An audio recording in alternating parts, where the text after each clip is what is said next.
North Korea ने announce किया है कि वो अपने साउथ कोरिया के बॉर्डर को पूरी तरह से बंद कर रहा है। मंगलवार को तानाशाह किम जोंग उन की आर्मी ने बताया कि सभी सड़कें और रेलवे लाइंस जो साउथ कोरिया जाती हैं, उन्हें बंद कर दिया जाएगा। इसके अलावा बॉर्डर के आसपास के इलाकों में मजबूत किलेबंदी भी की जाएगी। नॉर्थ कोरिया के मीडिया हाउस KCNA के मुताबिक कोरियन पीपल्स आर्मी ने कहा है कि यह फैसला साउथ कोरिया और अमेरिका के मिलिट्री एक्सरसाइज को देखकर लिया गया है। पिछले 1 साल में अमेरिका ने कोरियन पेनिनसुला में अपने aircraft carriers, warships, long range bombers और सबमरीन्स भेजी हैं, जिससे नॉर्थ कोरिया नाराज है। साउथ कोरिया के डिफेंस मिनिस्ट्री ने बताया कि उन्होंने अमेरिका की लीडरशिप वाली UN कमांड फोर्स को इस फैसले की जानकारी दे दी है ताकि बॉर्डर पर किसी भी तरह के टकराव की स्थिति न बने। यह फोर्स नॉर्थ साउथ कोरिया के बीच के डिमिलिटराइज्ड जोन DMZ को मैनेज करती है।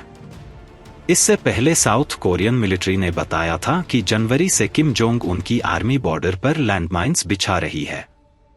इसके अलावा एंटी टैंक ट्रैप्स भी लगाए गए हैं और ज्यादातर रेलवे इंफ्रास्ट्रक्चर को हटा दिया गया है।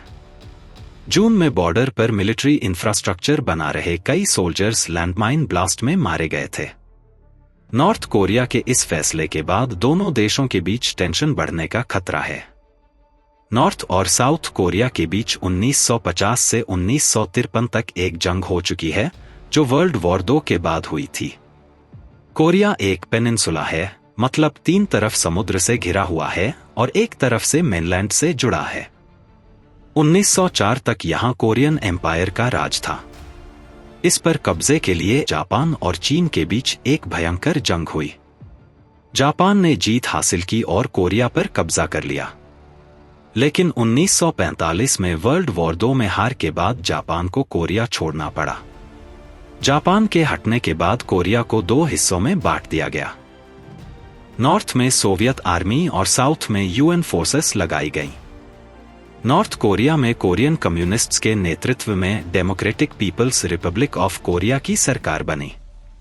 साउथ में डेमोक्रेटिक तरीके से सिंगमन री के नेतृत्व में सरकार का गठन हुआ। नॉर्थ का झुकाव कम्युनिस्ट विचारधारा की तरफ था, जबकि साउथ का रुझान कैपिटलिस्ट देशों की तरफ था। यहीं से विवाद शुरू हुआ। 25 जून 1950 को नॉर्थ कोरिया ने 38th पैरेलल पार करके साउथ कोरिया पर हमला कर दिया। 3 साल तक चली जंग के बाद नॉर्थ और साउथ कोरिया ने 1953 में एक आर्मिस्टिस पर साइन किए। एक बार फिर से बॉर्डर वही 38th पैरेलल तय किया गया जो जंग से पहले था। नॉर्थ और साउथ कोरिया के बीच DMZ दुनिया की सबसे ज्यादा मिलिटराइज्ड बॉर्डर है। रिपोर्ट्स के मुताबिक बॉर्डर के आसपास और अंदर लगभग 20 लाख लैंडमाइंस बिछाई गई हैं।